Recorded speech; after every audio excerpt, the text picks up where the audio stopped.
Je dis que je faisais juste prendre un couteau et taper sur la patte de la vieille poule qui devait être tuée. Mais ma fille qui était allongée dans la chambre a crié de douleur exactement au même moment. Mais à ce moment-là, je n'y ai pas fait attention. Je pensais seulement à ce que ma meilleure amie M avait dit. Pour bien préparer un poulet, il fallait le hacher 44 fois. Alors J ai suivi sa méthode et J ai commencé à préparer la soupe. Mais quand J ai apporté la soupe au lit de ma fille, J a eu la peur de ma vie. Le poulet que j'avais tué était devenu ma fille. Même les vidéos de la chambre d'hôpital fournies par la police montraient que c'était moi qui tenais le couteau et qui attaquais. Je ne pouvais pas accepter cette réalité, pleine de doutes et de culpabilité. Je me suis jetée du toit de l'hôpital psychiatrique. Peut-être que le ciel a eu pitié de moi, et il m'a renvoyée au jour où ma fille a été tuée. Au moment où j'ai vu la vieille poule envoyée par mon ami, mon cœur s'est mis à paniquer. Je me suis rappelé ma précédente vie. C'était cette poule qui avait tué ma fille. Pour changer le destin de ma fille, J a dit que je n'osais pas tuer d'animaux. Et j'ai demandé à mon ami de reprendre la poule. Mais mon mari M a directement reproché que je regardais notre fille avec la jambe blessée et que je refusais quand même de lui préparer une soupe. Mais j'y aurais jamais imaginé que ma fille qui n'aimait pas la soupe de poulet me la demanderait gentiment. Mon ami a profité pour me remettre la poule dans les mains. Puis elle m'a poussée dans la cuisine. En pensant au drame de la vie précédente, je me suis encore mise à douter de cette poule pour vérifier mes soupçons. J a essayé de griffer légèrement la patte de la poule avec un couteau.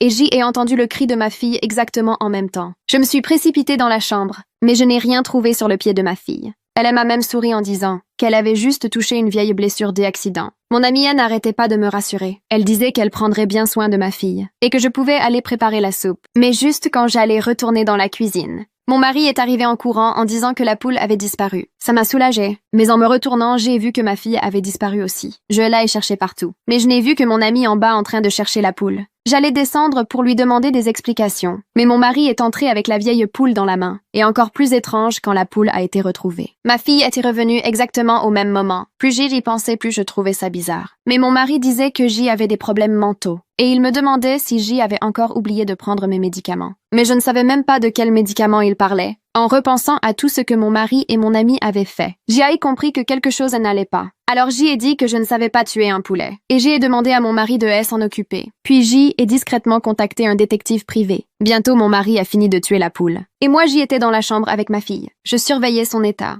Et je n'ai vu aucune anomalie. Alors je me suis un peu rassurée. Ma fille a dit qu'elle était un peu fatiguée et elle voulait dormir un moment. Mon mari est parti chercher les résultats d'examen pour être sûr de tout. J'y ai fermé la porte de la chambre à clé. Puis je suis allée préparer la soupe. Mais je n'aurais jamais imaginé qu'en revenant avec la soupe, le même cauchemar que dans la précédente vie se reproduirait. Mon mari et mon ami ont fait irruption, exactement comme dans la vie précédente, en disant que J était la meurtrière.